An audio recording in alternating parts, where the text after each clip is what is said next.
All right. Hey, I promised I was going to experiment on y'all, and you know me, I'm always good for my word. I've been down here getting tangled up in cords for about 15 minutes now, and we're going to have my little experiment. So everybody jump on. Everybody jump on. Say something in the chat so I know you're here.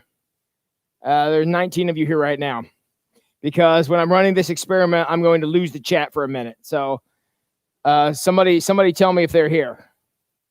Is there anybody here? All right, we got a few people here. Okay, we're going to run this experiment. Here's the questions I'm going to want to know, but I'm not going to be able to see the chat. So go ahead and type it in the chat. And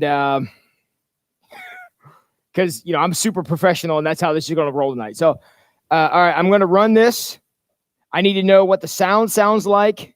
I need to know what the picture looks like. Okay?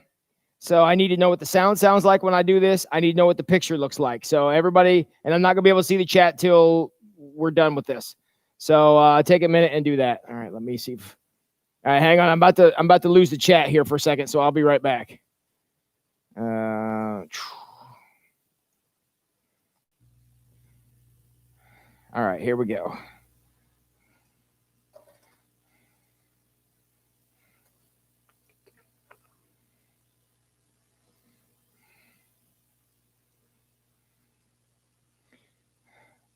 All right, ready? I need to know what this picture looks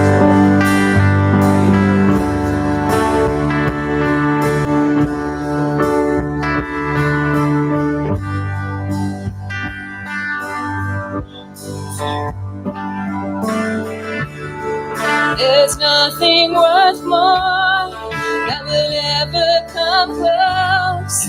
Nothing can compare. You're our living God. Your presence, Lord. I've tasted and seen of the sweetest of loves.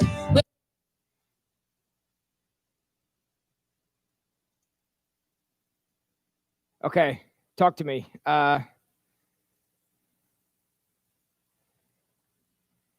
Okay. All good. What I'm doing here is I'm actually pointing at a camera screen here, trying to see if we can make this work for Sunday. Here's the other thing. Tell me how well this one works.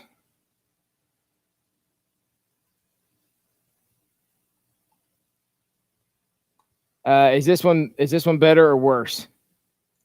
My heart becomes free, and my shame is undone. Your presence, Lord.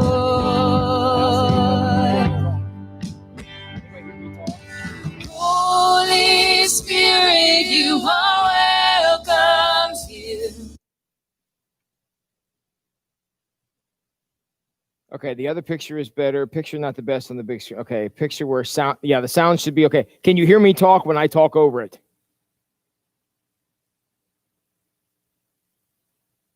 Okay, the picture's worse, so clearly this is not the way to go. Tell me, can you hear me talk when that's playing? Can you hear me talk?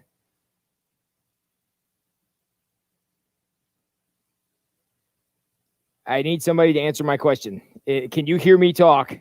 Are you hearing me talk now? Could you hear me talk when the music was playing? No what? What's no? You can hear me talk now. When the music was playing, could you hear me talk then?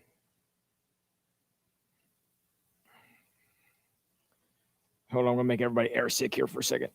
Ugh.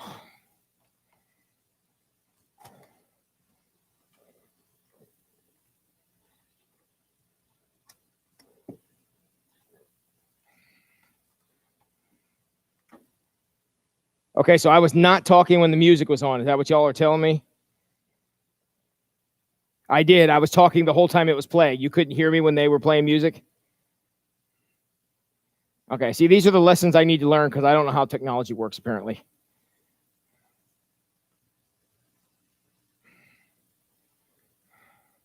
Good grief, I am such a professional. There's my head, everyone. Look at that.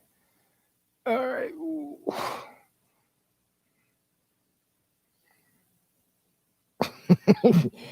This is how professionals do things right here, everybody. Okay, so when the music was playing, you could not hear me. All right, that's something.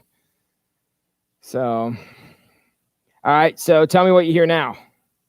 Come flood this place and fill the atmosphere.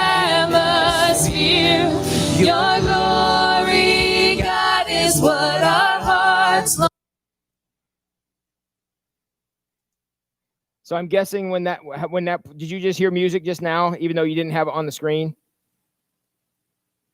Okay, so you can't hear. So that feed overtakes me. Okay, and you can all. I'm assuming you all can hear me now.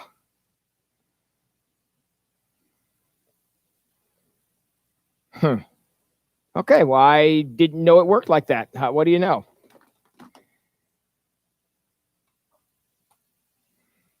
Okay, so I'm about to switch to a different screen. One more experiment, then I promise we're going to get to some content.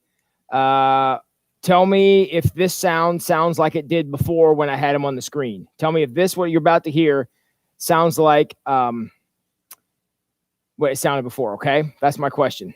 For to be overcome by your presence, Lord.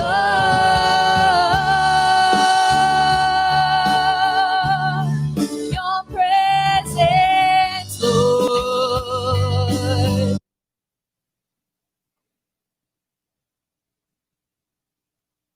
Okay, so just now, did they sound the same as they sounded before? Just now, and like 2 seconds ago, did they sound the same as they sounded before?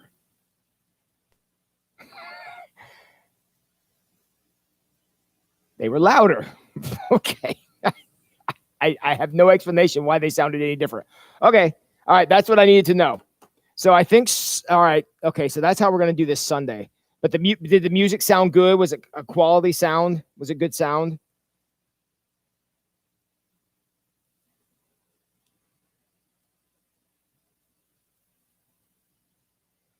Turn my voice up like right now. Turn my voice up like right now, Joe.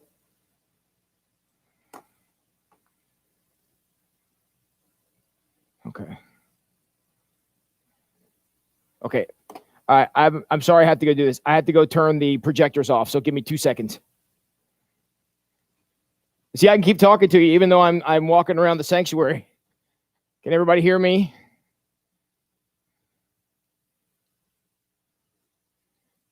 Can everybody still hear me? All right, I'm turning off one projector, I think. Why won't this projector turn off? All right, I'm coming over to turn the other projector off.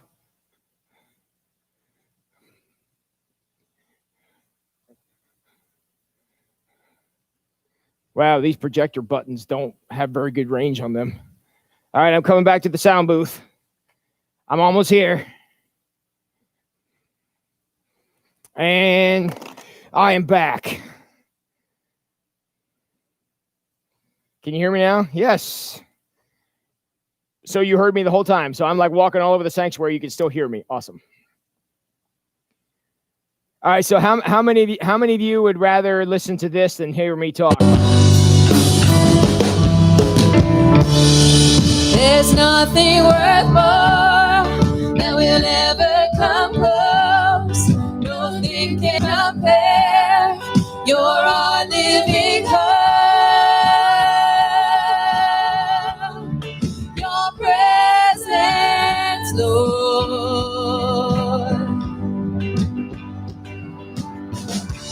And I've tasted and seen.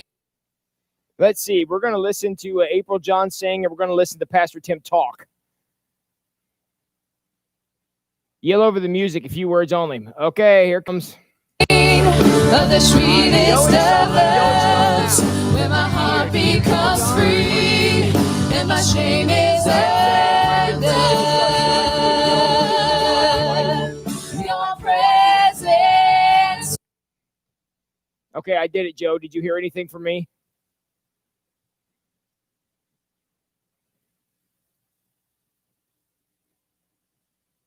Hey, look, if Abel Johns wants to sing the sermon, I know I'd get no complaints from that. Okay. I don't want to be heard over the music, so that's a good thing. I wonder how you barely heard me. I must get drowned out by the feed from the computer because that's what I'm playing it on. Okay, guys, this was extremely helpful. Okay, so I know I got it. Okay, so you could hear me. You just couldn't tell what I was saying, even though I was yelling at the top of my lungs. Okay, that's good to know.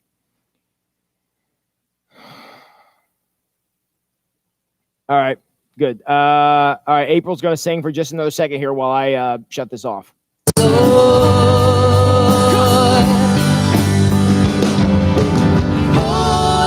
Spirit, you are welcome.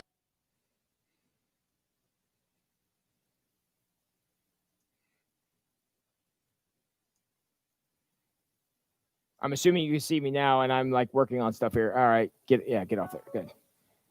All right. Maybe we'll have a return of the band here toward the end of the live stream. Okay.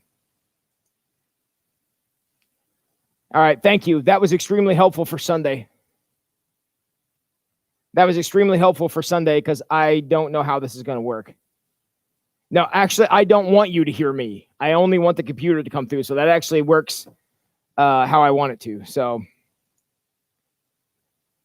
we need a new sound guy. You're right, because this sound guy right here, you're paying way too much. I'll tell you that right now, because I don't know nothing about any of this, as you are all learning.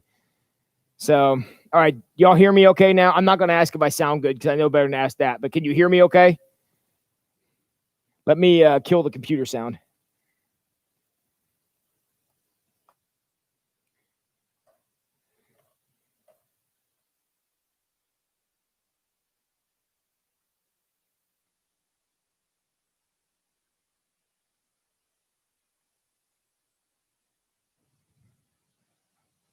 Okay. There it is. Okay. Sorry. I was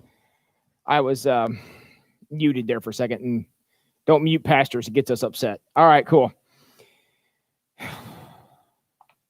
Okay. Yes, I know there was no sound there for a second. Sorry. I realized I did that.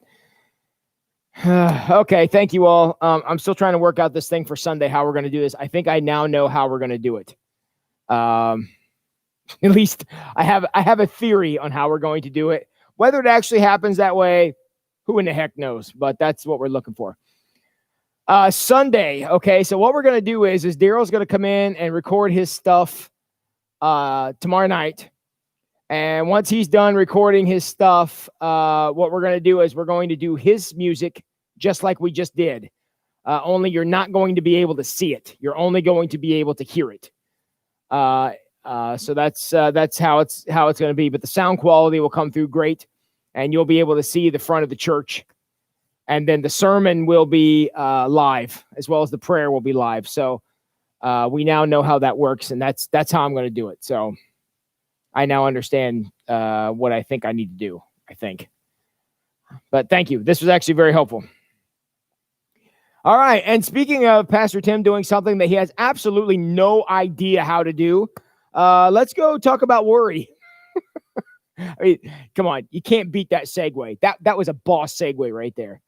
So, and I'm just curious. I got 28 of you logged in here right now. I'm just curious.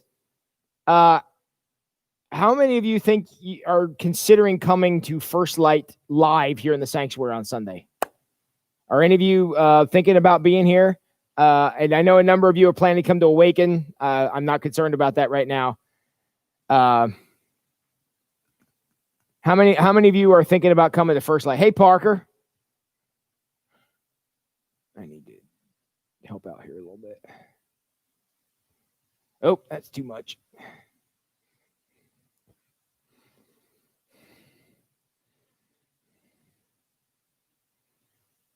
Yeah, if you're going to be here for Awaken, I'm not concerned about that. Like Tina and Mike Bird, I know you guys will probably be here for Awaken. Okay, so I'm again, it's not that much trouble, but if we're going to do this, I want to make sure somebody shows up. So, hi, Linda. You missed me proving I have absolutely no idea what I'm doing with technology. So, but I'm pretty sure you already knew that, so you really didn't miss anything.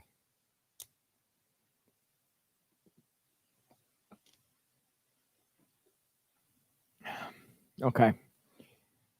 All right. Okay. If you park in the parking lot down near the Lutheran church, sorry, this is bugging the heck out of me. If you park in the parking lot down near the Lutheran church, we're going to ask you to walk around and come in the doors, because we're going to have people enter right into the sanctuary. Yeah, that's better. Enter right into the sanctuary. So just know that that's, there'll be people out there directing traffic for that. Joe Sutton says he needs his beauty sleep. Buddy, you might want to start sleeping now if that's your goal. I just feel like I should let you know that. So, all right. I'm sorry. We're 20 minutes in. Let's do something, because this chapter is got some great content in it. So let's do that. When you believe in God but still worry all the time. Any worry warts out there today? Got any worry warts in the chat tonight? Anybody who may worry a little more often than what they feel like they should? All right. Eric Gurman is telling the truth tonight. That's cool. Yeah, you have the warriors in there. All right. Linda's a warrior. Crystal Dove is a warrior. Joe's worried. I don't know why you're still worried about that, Joe. It's been 2 years. I haven't started anything on time in that entire time. So Anna Kay's becoming a warrior. Marge is guilty. Okay. All right. So we got a few warriors in the crowd. Well, what we're going to do tonight. All right. Well, that's a book well purchased right there, then, Mike, and hopefully that will bear some fruit. So, all right. So Scott's getting better with it. Maybe Scott will be able to give us some insight on this. I know a lot of people. So the only thing that Joe Sutton is worried about in his life is Pastor Tim starting things on time. Joe apparently has a very easy life, and I'm very happy to hear that. So, all right, cool.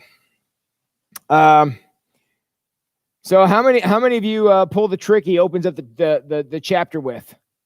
You wake up at 1:12 in the morning, and you calculate how much time you could sleep if you went to sleep like right then.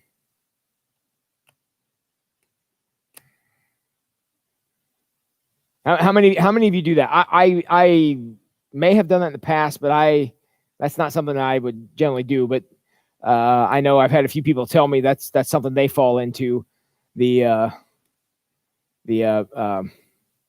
Wow, so a couple of you do. Okay, I know Susan said she did last night too. So yeah, that's interesting.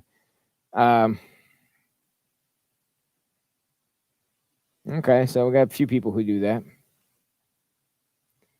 Well, one of the things, and you want to talk about an amazingly prophetic sentence that we could read here in the week that we're going to be leading back to trying to get back into the church, physically back into the church. I'm over on page 145. You want to talk about somebody agonizing over a decision? Let's try this one.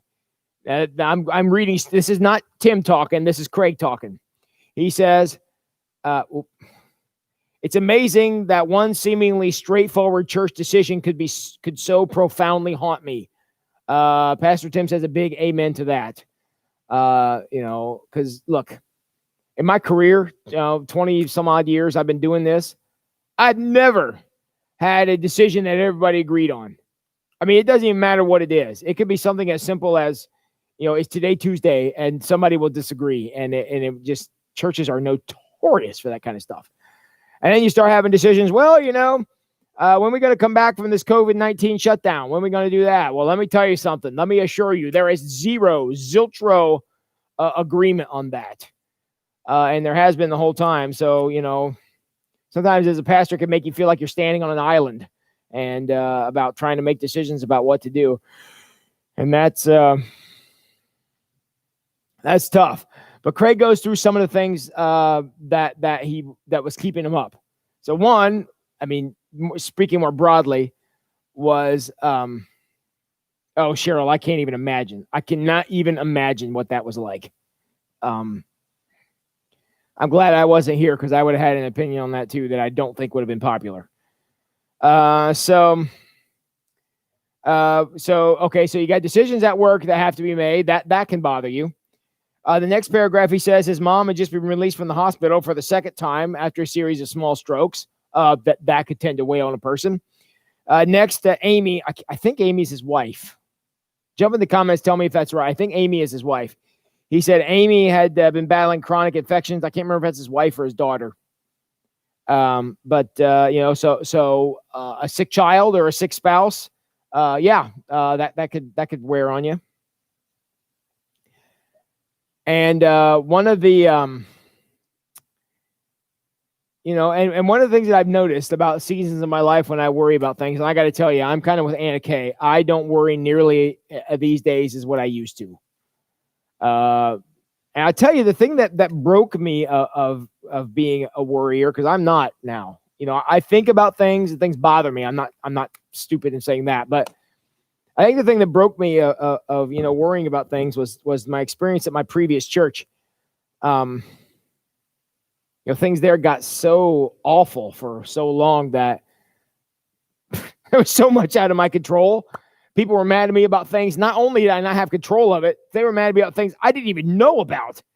And I tell you what, you go through 6-7 years of that, and pretty soon you're like, look, I'm going to do what I can do and not do what I can't do. And that's going to have to be good enough because there's one of me.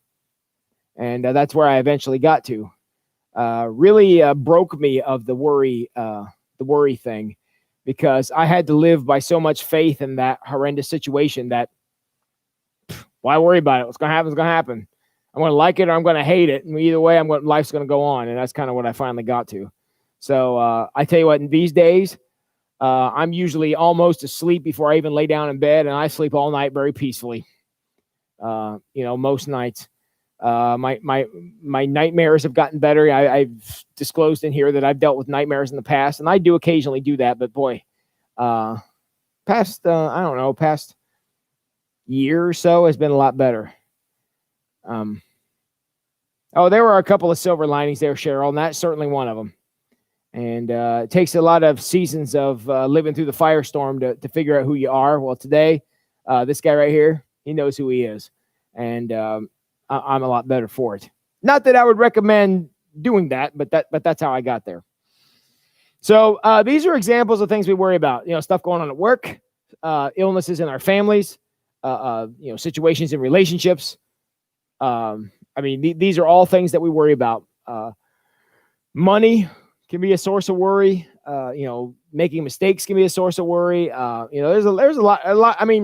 If you want to go out and find something to worry about, generally you don't need to go very far, and you don't need to work very hard to find something.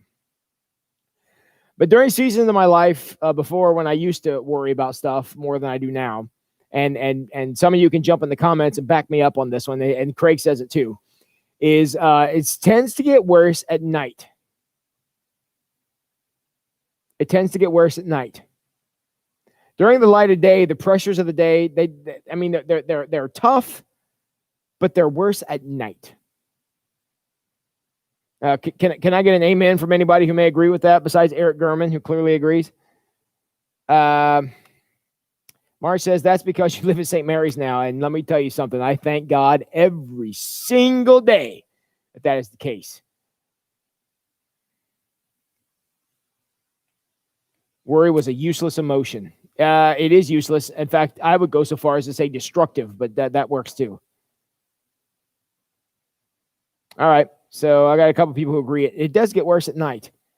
I don't know if it's because there's more to distract you during the day. I don't know if maybe the sun being out is a source of hope. Probably some combination of all those things.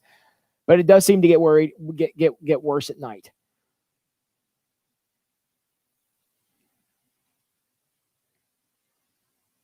Yeah. You're more alone with your thoughts at night, Tina and Mike. I would definitely agree with that. So there's a lot of reasons for that, but I'm pretty sure that we're all old enough here that we know that it does tend to get a little worse at night.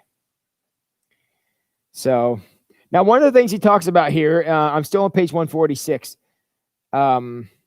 Christian atheists. Remember, and let's make sure we're defining that term, because he hasn't used it for a couple chapters now.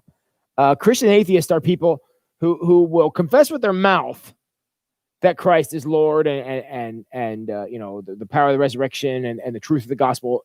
With their mouth they'll say that, but they don't live according to that. That's what he defines as a Christian atheist. And so he says somebody who's just saying the words but not walking the walk. Those kind of folks always find something to worry about. I'm curious if you would agree with that. It's normally the people who, are kind of skirting around the outside and not really engaged. People who church, for them, their relationship with God is that hour on Sunday, and they wouldn't come to a study like this that meets every night for 2 months. They're not those kind of folks. Some of the folks who were here earlier in the study and have since dropped off because they're too busy, even though there's a global pandemic going on and they shouldn't be going anywhere. Those folks. And that's, those are the kind of people who run into these problems because they've so compartmentalized their lives that they don't see how God's grace and the situation they're facing, they don't understand how those two things can have anything to do with each other. Because why would God do, why would I even be thinking about God? It ain't even a Sunday morning.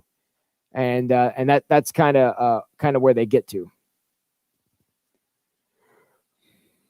Yeah, Anna Kay, I would agree. Being tired at night does contribute to excessive worry. And that is true. So, worry doesn't change anything. All it does is make you sick or cost you sleep. That's really all it accomplishes. But people who aren't aren't really committed to the letting God be God thing, they're the ones who will always find something to worry about. And that worry can take a lot of forms. And he goes through and he lists this huge paragraph of all these examples. If you have the book, you can go look at them. Honestly, if you don't have the book, you can probably guess what most of them are. Events and pressures and job situations and all this stuff that we face all the time. We can figure out how to worry about it. Another part of that is that really kind of stokes the worry is when we have to wait for something. Seems like waiting doesn't do nothing but provide opportunity for lots of worry. Especially when you're waiting for something serious, like a test result from the hospital or something like that. That's a time when worry can really get to you. Joe says, when there's less noise, we become more aware of how little control we have. We fear that, and it creates even more worry or lack of control we have. Yes. And that's Joe, I certainly agree with that. And worry is a tool the devil likes to use. Because remember, the devil likes to lie. He lies a lot. And if he can lie to the point he gets you to worry about something, he's, 75% of the way to a victory in whatever situation we're talking about. So yeah. And it's funny how Joe, I agree with you completely that we worry about a lack of control. But as we're all sitting here and having a conversation, whether 30 of us, sitting here in front of our computers or our telephones or whatever, and having this conversation, it's interesting that we will all agree, and I'm going to ask because I know you're all going to agree with me, that we don't control everything. Never have, never will. That's not news. That's not that's not any kind of shocking revelation. I'm sure that when I said that, none of you were like, "Oh my gosh, we're not in control." I'm sure none of you said that. But yet, worry, especially about not being in control, which, Joe, I completely agree with you. Imagine what an exercise in futility that is when you're worrying about something that you fully accept you don't have and won't have. I mean, just take a minute to think about that. Yeah. Anna Kay's waiting for stuff. Yeah, nobody likes that. Absolutely. Tim says, I think I was more carefree and had few worries before I had children. Kids give you lots of stuff to worry about.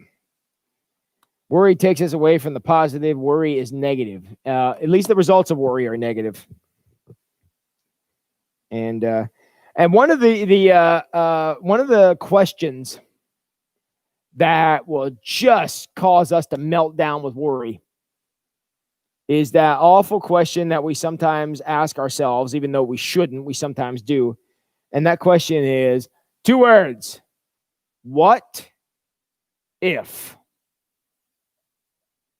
Man, there is no situation in the English language or no sentence in the English language that will cause people to lose more sleep than the what if. I had this opportunity. What if I take it? What if I miss it? What if it's not an opportunity God wants me to have? What if it's not good for my family? What if it's not good for me? What if I'm not up for it? All right. Yeah, Parker, just me saying that awful phrase can cause people to worry. That's true. And that's a big one. What if I get sick? What if things don't work out? What if this job isn't for me? What if? I mean, it just can really, really, really grate on your nerves.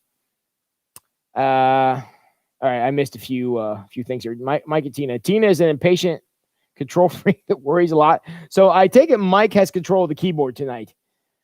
This chapter hit her hard. Big area for her to work on. Yeah, Mike, thanks for that disclosure. Does she also worry about you disclosing personal information? I'm just curious. I'm just joking. Yeah, yeah. And look, Tina's not the only one in that boat. I can tell you that. An impatient control freak, somebody who worries a lot. Linda says the more you trust that God has control of the situation, the worry should be less.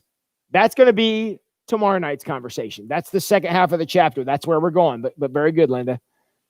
Oh, Parker, you saying that makes me worry. I'm sure that you're not the only one. We can't control anything, but sometimes we try. That feeds into our worry. Absolutely true. Val agrees. Sherry agrees. Linda agrees. Tim says, what if is the core of worry? It is. What if is the, it's the embodiment of what we worry about. So Tina actually wrote that. Okay. Sorry, I was wondering if Mike needed a couch to sleep on tonight. So okay. The devil's driving us crazy with worry. That's because he's relentless, and relentless worry is the worst kind.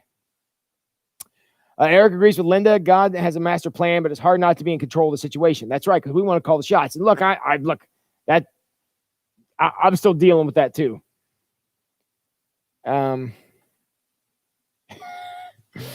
Cheryl says her husband Jay has always been better at not worrying, and it used to drive me crazy. Did you worry about that, Cheryl? I'm just curious. Did you worry about Jay's lack of worry? Because people who are really good at worrying, man, they can do that real well. So, okay, it was her self-confession. Very, very good, Tina.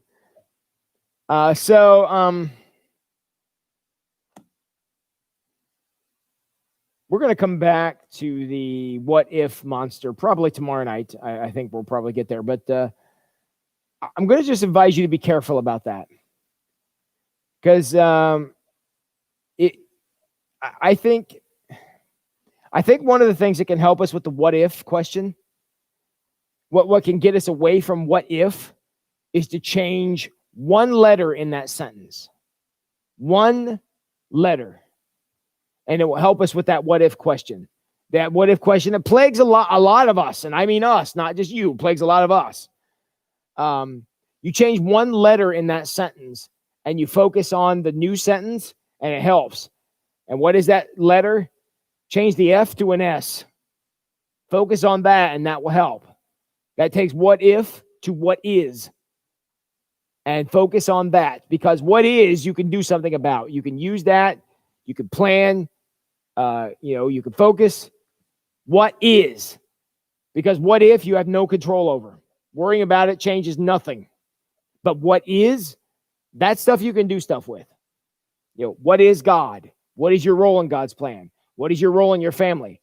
What is your family up to these days? What is your job situation doing right now? What is?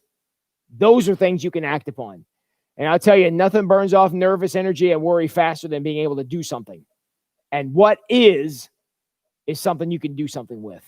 So I probably just gave that away for tomorrow night, but we're going to come back and talk about that more tomorrow night. If your what if creates action, then it's not a worry. It is consideration. But if that what if is followed by feelings, then it will be deceived. Yeah, feelings are what get in the way, because feelings are what if. Action is what is. And look, at 1:12 tomorrow morning, when you all wake up and you're struggling, and the Satan's whispering in your ear, what if this, what if that? Why don't you respond back, say, no, I'm going to focus on what is. Because that I can do something about, that I can work with, that I can know for sure. And what is true? Well, God's on the throne. Let's start there. Jesus is alive. Let's start there. Those are what is. I can work with those. My family loves me, even though, we may be having a rough spot right now.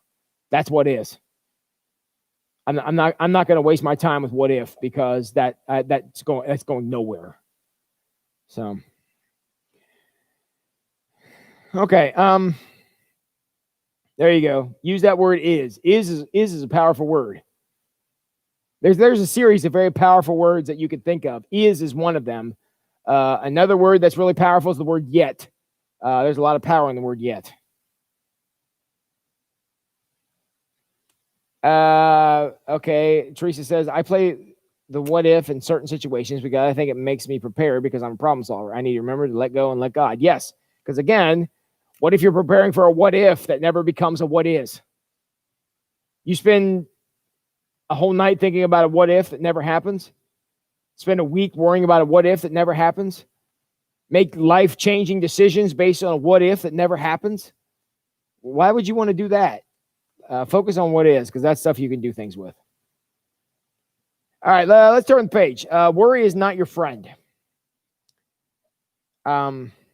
Although I believe in God, I've trusted more in my own abilities than I have his faithfulness. Tell you what, you want to create yourself a mountain-sized, catastrophic, horrendous and terrible, absolutely awful situation that will cause you to worry to the point that you're going to end up on medication because of it.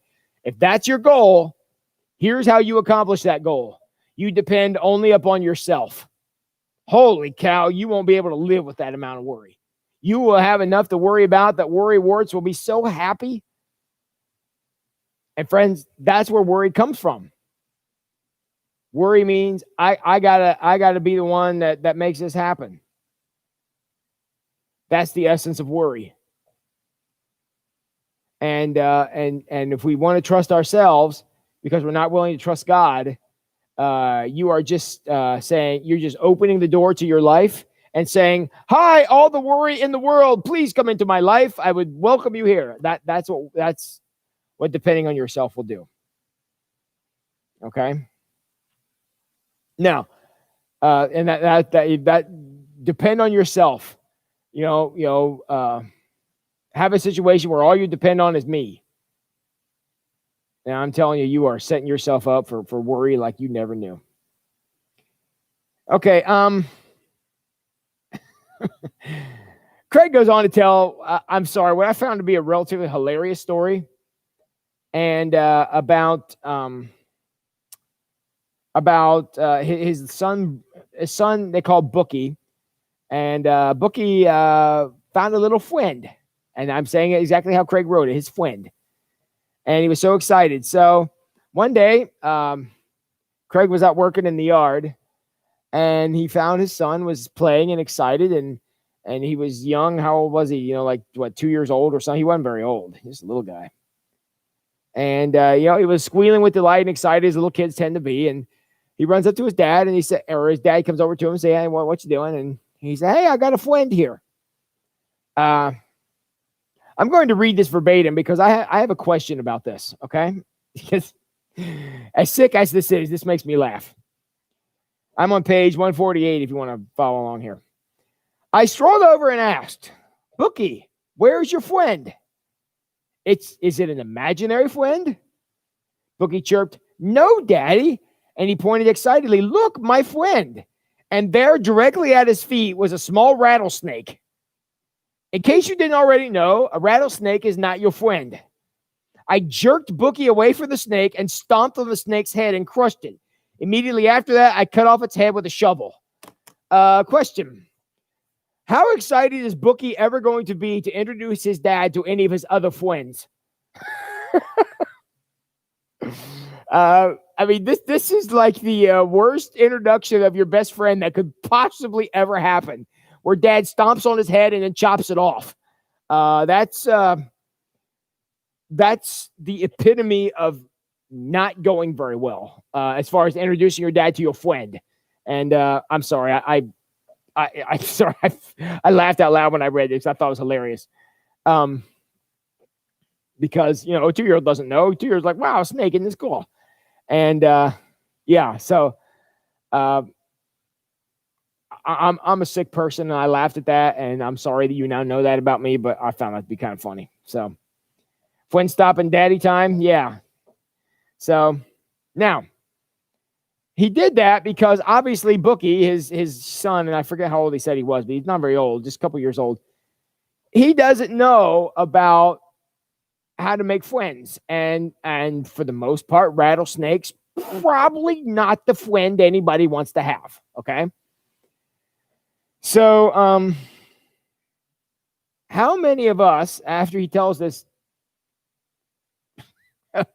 hilarious story, after he tells this, he says, how many of us act like worry is our friend?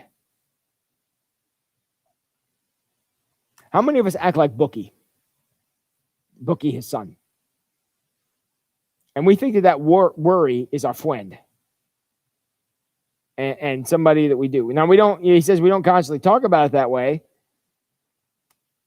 But how many of us embrace that worry like it's a companion? It's just a part of our life. That's just the way I am. Y'all remember that from the last 2 nights. I'm just wired to worry, or I'm a control freak or whatever. How many of us treat our worry that way? Like it's our friend? Even if it's a rattlesnake. And that's a problem. So worry, and I hope you hear this, worry is not your friend. That's my deep-seated theological statement for tonight. Don't act like it is. You're not required to worry. You're not designed to worry. That's why worry is so physically hard on us. It's hard on our heart. It's hard on our stomachs. It's hard on our emotional state. It's hard on our cognitive ability. I mean, worry does literally nothing good for you. Just like a rattlesnake as your friend. Okay, so the biggest thing that I want you to take from this, don't accept it. Don't accept it. Don't accept that's just how I am, or I can't help it, or I don't want to change, because if you feel that way, go reread the last chapter. You clearly, your body physically was not designed to worry. You weren't designed for that. That's why it's so dang destructive, is because you're not designed to worry. You were designed to be faithful. Notice that faithfulness doesn't have a single negative physical connotation. Nobody goes on medication because they have too much faith. Nobody goes to talk to a counselor because they have too much faith. Nobody reaches out to their friends and family for help because they have too much faith. Okay? Yet, if you worry too much, you're going to end up with an ulcer. You're going to end up with heart problems. You're going to end up with circulation issues, or you're going to end up with cognitive problems. That's what worry does. Because our bodies were literally not designed to worry. We were designed to be faithful. That's why faithful literally has no negative physical side effects at all. Not one. Yet everything that goes into worry, not sleeping, not eating, overeating, having a coping skill run out of whack and cause an addiction, those are all signs of worry. Every one of them bad. There are no exceptions. So God, your creator, did not design you to worry. He designed you to be faithful. And you'll find that your life and your physical health will be better if you don't worry. Okay, so we had a few comments on snakes that I was kind of anticipating. And then Joe says, I can control my worry because it's my worry. If worry is my friend, it's still mine, right? That is correct. You have control over it. We talked about this very clearly last night. If you want to break a bad behavior, and I certainly would call worry a bad behavior, what do you have to get rid of? What has to go? Talked about it last night. In order to break an addiction in your life, in order to break bad behavior, in order to change something about yourself that you want to change, what has to go? We talked about this at length last night. Somebody from last night tell me. What has to go? Something has to go. What is it? Excuses. If you get rid of the excuse, you get rid of the behavior. Worry is no different. You get rid of the excuse, oh, that's just the way I am, or my mom worried a lot, and I have a stressful job and all that stuff. Friends, those are just excuses. That's it. And you're excusing a self-destructive behavior. That's why worry is such a dangerous thing. So keep that in mind, friends. In fact, well, let's just keep going. I'm down here on page 149. He talks about worry being the opposite of faith. Therefore, it's sin. It is sinful to worry. Just like a lot of these addictive behaviors. And again, can we not classify worrying as an addiction? I'm going to give you a chance right now. If you want to argue with me, go ahead. Jump in the comments and explain to me how worry is not an addiction. Can anyone do it? Think about it. It is a destructive behavior. It's a coping skill run haywire, which is what an addiction is. Can anybody make a compelling argument how worry is not an addiction? The same as drugs, alcohol, sex, whatever. All these things, worry is an addiction because it behaves like one. Somebody jump in the comments. Can you explain to me how worry may not be classified as an addiction? Can anyone do it? Anybody want to take that one on? I won't make fun of you. I promise. I'll be nice. So don't worry about that.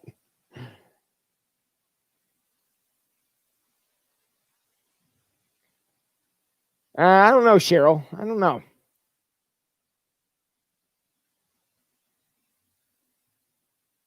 I don't know. I don't know if a little bit of worry is a motivator. I would say a little bit of fear is a motivator, and maybe I'm just exchanging one word for another. To me, worry is a passive experience. Okay. If I have a project, okay, I have a sermon to preach on Sunday. Okay. I'm a little worried about that. Okay. I'm a little worried about, I always want the sermon to connect with the congregation, especially this Sunday, since we're going to be back together kind of for the first time in too long. So yeah, I'm worried about that, but I'm not going to sit up and worry about it. I would say I'm more concerned about it because I'm going to do something. To me, when you worry, you're not doing anything. And I realize, I think we're probably just exchanging words that probably mean the same thing. But the concept of worry that I think Craig is addressing, and the concept of worry we're talking about here tonight, is that worry about what if. I could say, man, what if I've lost my touch? What if I lost my knack for preaching sermons?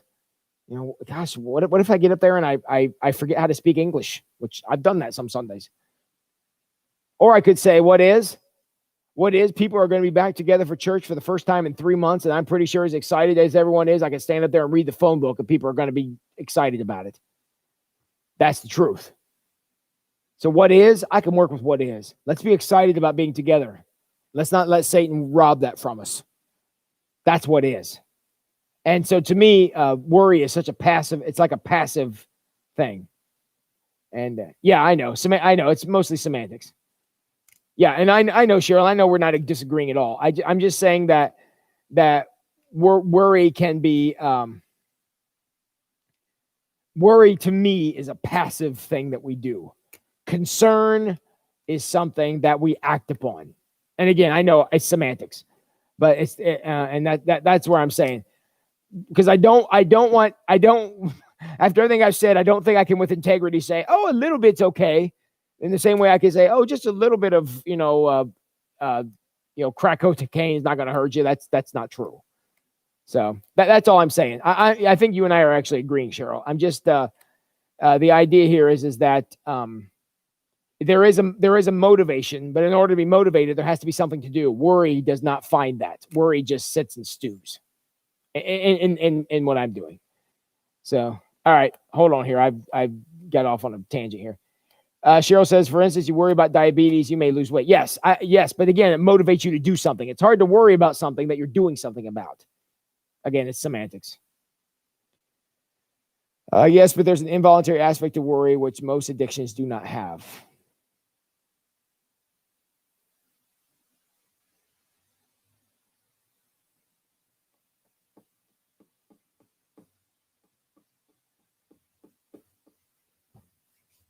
I'm thinking about that one, Tim. I don't know.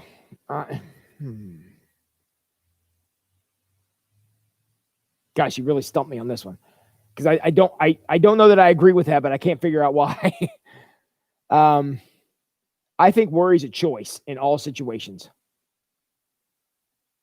And I think anytime we allow worry to have any power over us, we are neglecting our role to be faithful. And all right, I'm going to come back to all these comments, but I'm going to jump down here to Cheryl's comment. Is there a difference between worry and concern? Yes. Again, and I'm splitting the narrowest of hairs here, just because I want to get this concept out. Worry is what we do when we do nothing. Concern is what we have. Concern is what we have when I'm going to go do something about it. I am concerned to have a good service Sunday.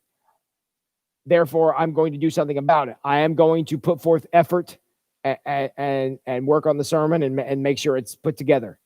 You know, using the diabetic example. If I'm concerned about being diabetic, then I'm going to make sure I'm not eating frosted animal cracker blizzards from Dairy Queen very often. Y'all knew I was going to work that in there eventually. I think concern has a motivation to it. Worry is like running on the treadmill of ulcers. And I'm just not sure that's good.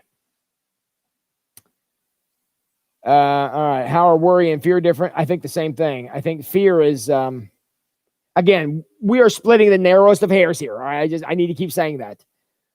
I think you're all getting the concept. It's whatever it is you're feeling when you're doing nothing. It's that thing that wakes you up at night and you lay there and stew on. Don't do that. That's not motivating, and none of you are saying it is. We're all in agreement on that. Whether you want to call that worry, fear, concern, I mean, pick your word. Doesn't make any difference. It's the concept I want you to get clear on. Anytime you're bothered by something that you can't immediately do something about, that's worry. And whenever you're bothered by something that may or may not take place, that's the way I'm defining worry. I don't think that's ever good. I think we should focus on what is, because what is we can do things about. You know, is diabetes a concern if you're not going to eat well and not going to exercise? Yes. Therefore, you should do something about it. And there are many examples of that. So just make sure that you're watching out for that, because it's the passive, no available response, no available action, churning in the stomach. That's what we want to stay away from. And I think a lot of people are addicted to that because they think it's their friend, like what we were talking about before. It's not. You have made friends with a rattlesnake if you invited that experience into your life.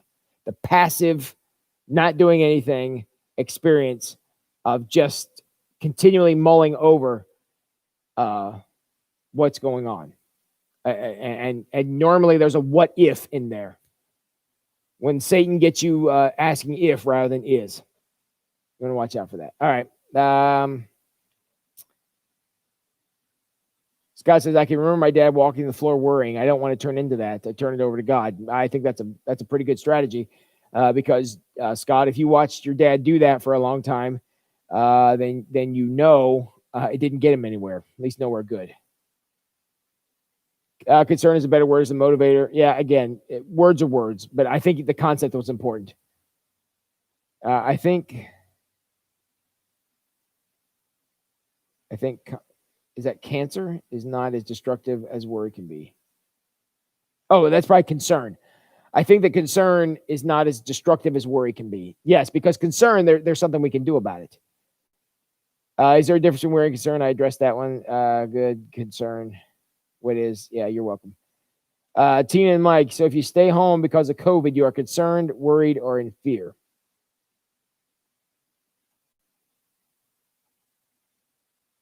No, I would say staying home is concerned because you're actively doing something, as weird as that sounds. You're adjusting your life in some way. You are responding in some way. You're wearing a mask.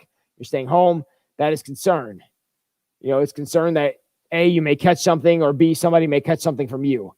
That's that is a concern that you can do something about. You can wash your hands. Somebody tells you to do that all the time. You can wash your hands, wear a mask, stay out of stay 6 feet apart, and all the other stuff.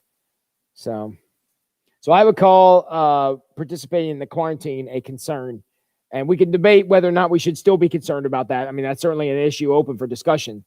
But to me, staying home is doing something because it's adjusting your life. So it's responding, even though it feels like you're not. Joe says, worry is not involuntary because worry is a choice, and doing nothing about an issue. Doing nothing is still a choice. We always have a choice because we have free will. Yes, the blessing and curse of free will. That's true. And sometimes it's that very free will that causes the worry because we think we're ultimately responsible. And are we ultimately responsible? Yes, but only for what we can control. There's a lot of people blaming a lot of other people for the riots and the looting and the burning and stuff that's going on right now. Whose fault is it? Is it the police officer who did that heinous thing to that handcuffed man? Is it his fault? Is it Donald Trump's fault? Is it the governors of the state's fault? Is it the mayor of the city's fault? Whose fault is it? Well, I don't know of any one of them, with the exception of maybe that evil police officer, but I don't know of any of the rest of them that could have done anything to stop this. So, how responsible are these people for what happens? Up to this point, maybe not so much, but there's going to have to be a response of some sort. And then that response is where worry turns into concern. We are doing this because we are concerned. We're sending in the National Guard because we are concerned. We're sending in extra police officers because we are concerned. We are setting a curfew because we are concerned. We're doing something because we're concerned. And I think that's a good way to look at it. All right.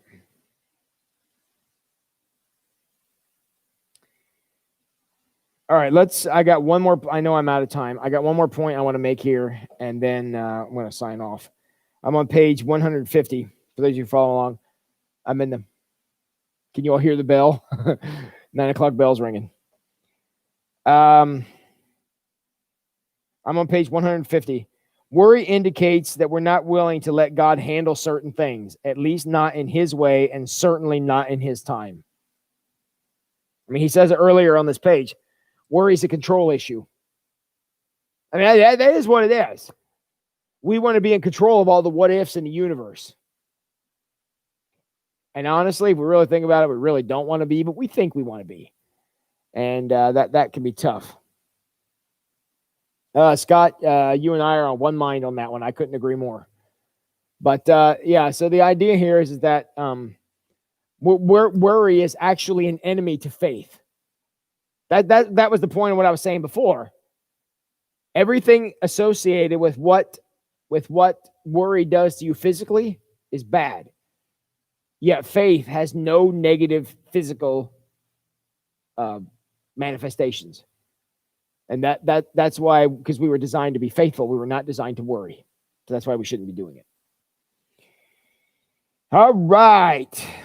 Good discussion tonight, guys. This may be one of our best tonight. Very good. We're gonna put a pin in it there. We're gonna stop on page 151 for those of you who have the book. On page 151, there's a subtitle there that says "Freedom from Worry," and that's what we're gonna pick up on tomorrow. Tomorrow, we're gonna get into a lot more practical about how to stay away from the worry monster. And we're going to talk a lot more about that. So that will be our topic for tomorrow night as we finish off this chapter. So we'll 150, freedom from worry. That's what we'll pick up tomorrow night. So, all right. Thank you all. Sorry I wasted the first 20 minutes of this, but I had to know if this was going to work, and apparently it sort of did. So I appreciate your patience with me on that. So yeah, Eric, I agree. Great job, everyone. So anybody else got anything for the good of the order tonight? Anybody else hot tonight? It's a warm one out there.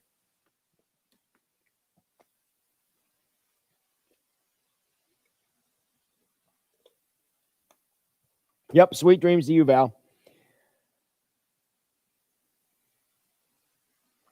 Anybody got anything else? Anything else you want to say? You enjoying the book? Enjoying the conversations?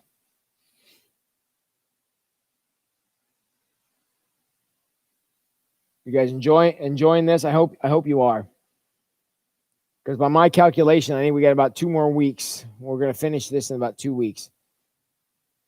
So, great discussion. Thanks. Good night. Good night, Dave. Thanks. Wait, Milky Ways for all being your guinea pigs. Wait, who said that? Yeah. Yeah. Okay. Yeah. Joe's kind of throwing Mike under the bus. I honestly think that's fair. And okay. Yeah, it's a great book. Thanks, Margie and Doug. Yes, Tim. Yeah, go wash your hands so you don't worry about germs. Excellent. Thanks, Eric. Yes, thank you, Teresa. All right, good. No, Cheryl, I absolutely do not mind the questioning, because I want to have clarity with what's going on, and that part of the discussion was extremely good. So thank you, absolutely, thank you for that, because I think even in my mind I was a little confused, and that conversation helped me talk it out, and the difference between what concern and worry. So very good. You guys in your Milky Ways. What in the world? So, all right, everybody. Hey, thank you all very much. Please pray for Sunday for me. I really want Sunday to be awesome, and not that every Sunday's not awesome, because every Sunday is, but I really would like for Sunday to be something special, because it's been so long. So, yep. Thank you, Amy. You want to give me a thumbs up on the video? I'd appreciate that too. Oh, well, thank you, Linda Horn. I couldn't think of a better way to spend that 8 o'clock hour either. So, yeah, there's no sports on, and there's nothing good on TV. So, Tim Dickey says Snickers are better than Milky Way. Tim Dickey just dropped a huge truth bomb on the live chat. The only reason I offered a Milky Way the other night is because that's the only thing I had. So, ooh, salted caramel. You guys are making me fat just reading this. So, yeah. Oh, yes. I full disclosure. I did have a Frosted Animal Cracker Blizzard today, and it was awesome. So, very, very much recommending those. So, all right, everybody. I need to cut you guys loose. Y'all need to go to bed. So, I love you all very much. Thank you for being here. Again, you guys just make me feel so good about life here in these evenings. And I appreciate every single one of you without exception for being here. Thank you for these discussions and the opportunity to talk over some hard issues. I know this is kind of a weird format, but look, I think it's working for us. And appreciate all you guys do.